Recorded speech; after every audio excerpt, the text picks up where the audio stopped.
Eu já ouvi muitas vezes, até mesmo na minha formação, na faculdade, no curso de psicologia, sobre o comportamento do profissional na área da saúde mental, especialmente em relação aos seus pacientes.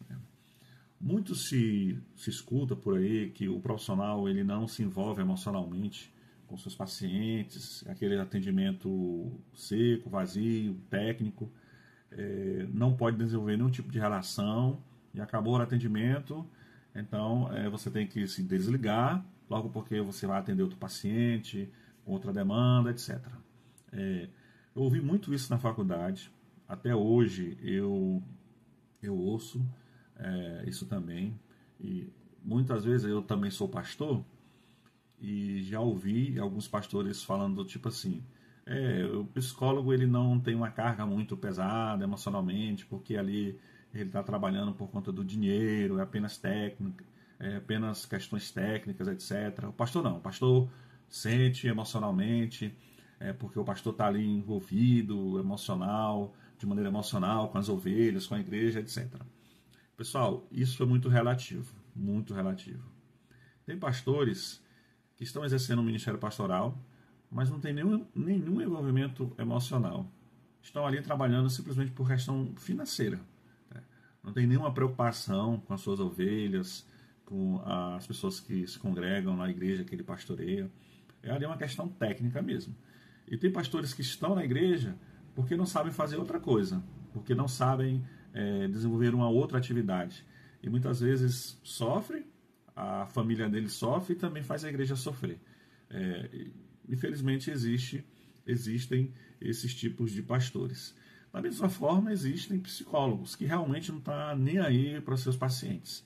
Ali um relacionamento puramente técnico, acabou ali a terapia, esquece realmente, não se prepara para atender os seus pacientes, enfim, há essa relação muito distante. O que eu penso particularmente? Eu penso que a relação, por exemplo, pastoral, tem que ser uma relação baseada, sobretudo, no amor de Deus, no amor de Cristo. Porque o pastor é uma pessoa vocacionada por Deus para cuidar do rebanho de Cristo. É alguém que decidiu, pela graça de Deus, por obediência ao Senhor, atender o chamado do Senhor Jesus Cristo para pastorear o seu precioso rebanho. Ele não tem nenhum mérito, ele não decidiu ser pastor, ele não tem mérito, é uma graça divina. A vocação pastoral é uma graça, é um favor imerecido, é um chamado soberano de Deus. Quem decidiu chamar foi o Senhor Jesus. Nenhum homem decide ser pastor. Todos aqueles que decidem ser pastor, eles maltratam o rebanho, eles não pastoreiam o rebanho de Cristo devidamente, biblicamente. Disso eu tenho certeza. Tá? O psicólogo é alguém que decidiu estudar psicologia, é alguém que decidiu seguir essa profissão, e biblicamente falando, toda profissão deve ser encarada como vocação. Nenhuma profissão, biblicamente falando, deve ser encarada de maneira simplesmente pensando no dinheiro, no que aquilo pode oferecer para o profissional. Tá? Como cristão, o psicólogo deve exercer sua profissão da melhor maneira possível, de maneira ética, de maneira prudente, comportamento que acolhe as pessoas, sem condenar ninguém. Porque o cristão, ele tendo um comportamento de cristão, uma consciência cristã na sua mente, a sua visão profissional, o seu objetivo profissional, ele tem que ser um dos melhores profissionais. Ele deve estar entre os melhores. E porque o alvo principal não é atender a pessoa, não é exatamente ganhar dinheiro, mas é a glória de Deus. E para ele glorificar a Deus, ele tem que exercer sua profissão da melhor maneira possível, com ética, com verdade, com integridade. Tá? Então, esse é um pensamento que deve estar no quem é cristão. E todo psicólogo que é cristão, ele deve ter essa mentalidade. de atender o seu paciente da melhor maneira possível, de cuidar daquele paciente da melhor maneira possível, acolher o paciente, acolher o seu sofrimento, procurá-lo entender. Ele tem que entender também que o cristão, que é psicólogo, ele tem que entender também que o consultório, seja presencial ou online, não é uma sala onde ele vai evangelizar alguém, onde ele vai tentar aplicar ou catequizar aquela pessoa, convencê-lo a respeito da sua fé. É uma profissão, assim como o professor, pessoal. O professor está na aula, ele vai dar aula de português, de inglês, de matemática. Ele tem autorização para evangelizar os alunos?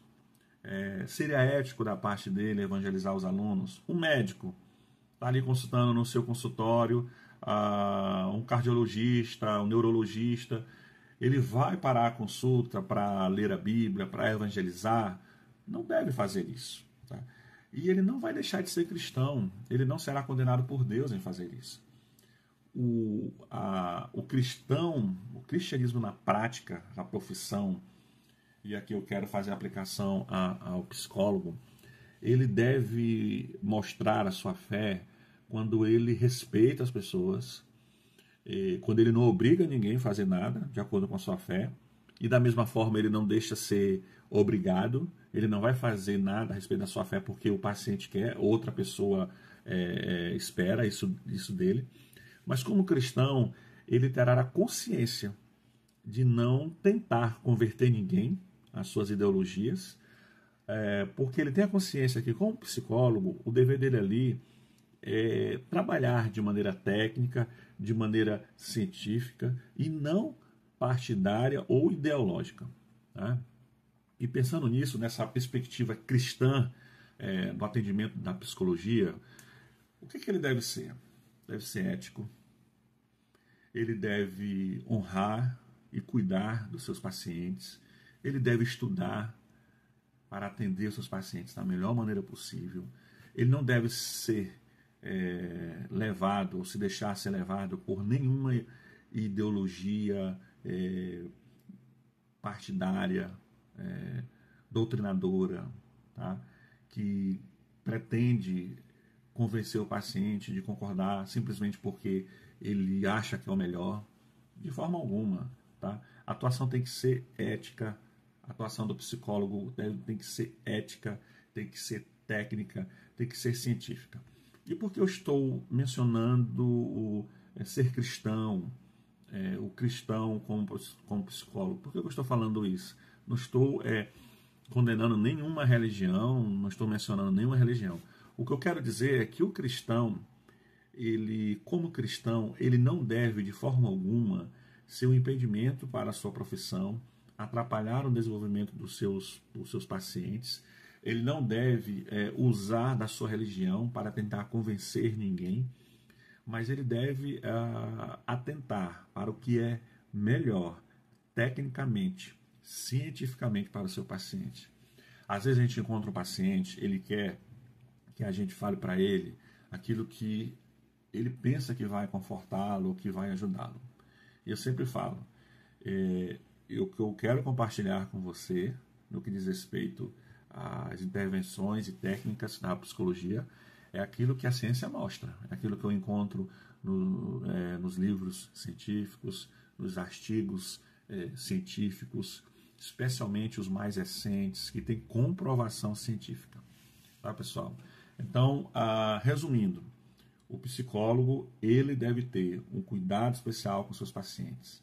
Ele deve estudar para atender melhor os seus pacientes. Ele deve gostar de gente. Tá? Ele deve gostar de ouvir os seus pacientes. Ele sente tristeza quando observa que alguma coisa não deu certo, que o paciente não está evoluindo como deveria, ou alguma coisa de negativo, de ruim aconteceu com o paciente, com a sua família. Ele sente por isso também. Da mesma forma, ele se alegra quando vê o paciente evoluindo, desenvolvendo, conseguindo avançar, conseguindo aquelas conquistas que antes, em sessões anteriores, estavam tão distantes, mas agora estão ali, o paciente está conseguindo. Isso é muito bom. E isso alegra o coração, ou deve alegrar o coração do profissional da psicologia. Tá? Está falando aqui de trabalho realmente técnico, científico, de profissionais. Tá bom, pessoal? E profissionais da psicologia que está baseado na técnica, na ética e na ciência. Tá bom? E também no acolhimento, em acolher o paciente sem julgamento, sem nenhum tipo de comportamento que venha condenar o paciente. Nossa missão, enquanto psicólogo, é acolher, cuidar, tratar e buscar intervenções e técnicas que são cientificamente comprovadas. Tá bom? Desejo tudo de bom e um abraço para vocês.